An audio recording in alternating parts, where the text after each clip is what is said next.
Shalom, selamat pagi jemaat yang dikasihi Tuhan, damai sejahtera bagi kita semua. Pagi ini mari kita kembali merenungkan firman Tuhan, mari kita berdoa. Bapa di dalam surga, terima kasih untuk rahmat-Mu Tuhan, untuk berkat-Mu yang selalu baru setiap hari. Saat ini kami akan kembali merenungkan firman Tuhan, kami mohon Engkau memimpin dan menyertai kami agar kami boleh mengerti kehendak Tuhan. Di dalam nama Tuhan Yesus Kristus kami berdoa. Amin. Jemaat yang dikasih Tuhan, siapa yang tidak kagum dengan Tuhan Yesus? Orang-orang pada zaman Tuhan Yesus yang mengetahui kehidupannya sejak kecil, mereka selalu terpesona dengan apa yang dilakukan oleh Tuhan Yesus. Kitab Lukas bahkan mencatat pada usia 12 tahun, Tuhan Yesus sudah berdiskusi dengan para alim ulama di Bait Allah. Orang terheran-heran akan kecerdasan Tuhan Yesus pada saat itu. Semakin dewasa, semakin terlihat hikmat Allah yang ada dalam diri Tuhan Yesus. Ia dapat melakukan berbagai mujizat dan ia dapat mengajarkan firman Tuhan dengan sangat baik. Maka banyak orang yang mendengarkannya dan kemudian mengikutinya. Dapat dikatakan Tuhan Yesus begitu sukses dan hebat. Itulah yang membuat Tuhan Yesus sangat dikagumi. Semua orang kagum pada dia pada saat itu. Jemaat yang dikasih Tuhan, mari kita membaca teks firman Tuhan dari Lukas 11 ayat 27 dan 28. Lukas 11 ayat 27 dan 28. Ketika Yesus masih berbicara, berserulah seseorang perempuan dari antara orang banyak dan berkata kepadanya, "Berbahagialah ibu yang telah mengandung engkau dan susu yang telah menyusui engkau." Tetapi ia berkata, "Yang berbahagia ialah mereka yang mendengarkan firman Allah dan yang memeliharanya." Salah satu kekaguman orang kepada Tuhan Yesus tercatat di dalam teks yang sudah kita baca ini.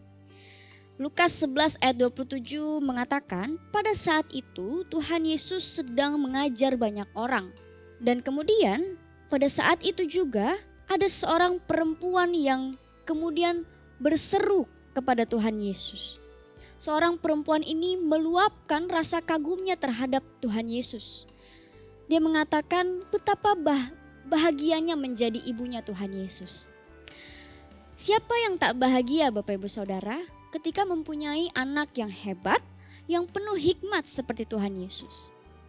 Tentu setiap orang tua pasti bahagia.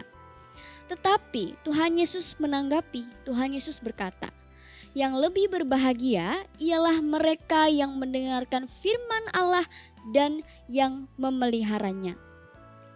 Bapak Ibu Saudara, kata berbahagia atau makarios dapat diartikan juga sebagai blessed atau diberkatilah. Dengan kata lain, perempuan tadi yang berseru kepada Tuhan Yesus mengatakan, diberkatilah perempuan yang punya anak sepertimu. Perempuan itu melihat bahwa Ibu Yesus pasti berbahagia karena punya anak yang hebat dan dapat dikatakan sukses. Perempuan ini sebenarnya sedang memuji Tuhan Yesus.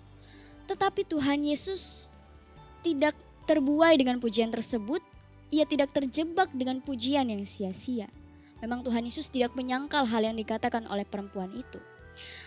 Tetapi Tuhan justru menggunakan kesempatan itu untuk mengingatkan dan mengajar orang banyak bahwa ada yang lebih penting daripada kesuksesan dan kehebatan yang dipikirkan oleh perempuan itu. Tuhan Yesus mengatakan, yang berbahagia atau yang lebih diberkati ialah mereka yang mendengarkan firman Allah dan memeliharanya. Bapak Ibu Saudara, kata memelihara yang dimaksud di sini juga berarti mempertahankan. Berarti mentaati terus-menerus sebuah nilai atau perintah.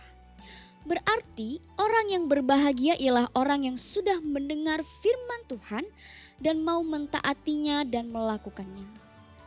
Ada perbedaan konsep yang terlihat antara perempuan itu dan Tuhan Yesus.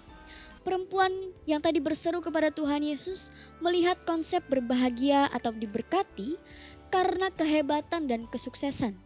Dan hasilnya adalah menuai pujian dari manusia. Tetapi Tuhan Yesus melihat konsep berbahagia dan diberkati karena taat firman Allah. Dan hasilnya adalah menuai pujian dari Allah. Bagi Tuhan Yesus, yang terutama bukan pujian, kesuksesan, maupun kehebatan, melainkan ketaatan pada firman Tuhan. Ketaatan pada firman Tuhanlah yang membuat kita merasakan kedamaian dalam hidup ini. Ketika kita berhasil dan taat melakukan firman Tuhan, maka ada rasa puas dalam diri kita yang melampaui rasa puas akan kesuksesan dunia. Maka jemaat yang dikasihi Tuhan, marilah kita berjuang kembali untuk memelihara dan mentaati setiap firman Tuhan yang sudah kita dengarkan, agar kita menjadi orang-orang yang berbahagia dan diberkati oleh Tuhan. Amin. Mari kita berdoa. Bapa di dalam surga, terima kasih untuk kebenaran firman Tuhan yang boleh disuarakan bagi kami. Tuhan, ajarlah kami untuk selalu mentaati firman Tuhan yang sudah kami dengarkan, sehingga kami boleh hidup berbahagia, diberkati oleh Tuhan. Dan saat ini kami menyerahkan seluruh kegiatan kami sepanjang hari ini. Biarlah Tuhan yang menyertai kami. Di dalam nama Tuhan Yesus Kristus kami berdoa. Amin. Jalan-jalan ke pelabuhan, jangan lupa membeli roti. Semangat mentaati firman Tuhan agar hidup kita diberkati.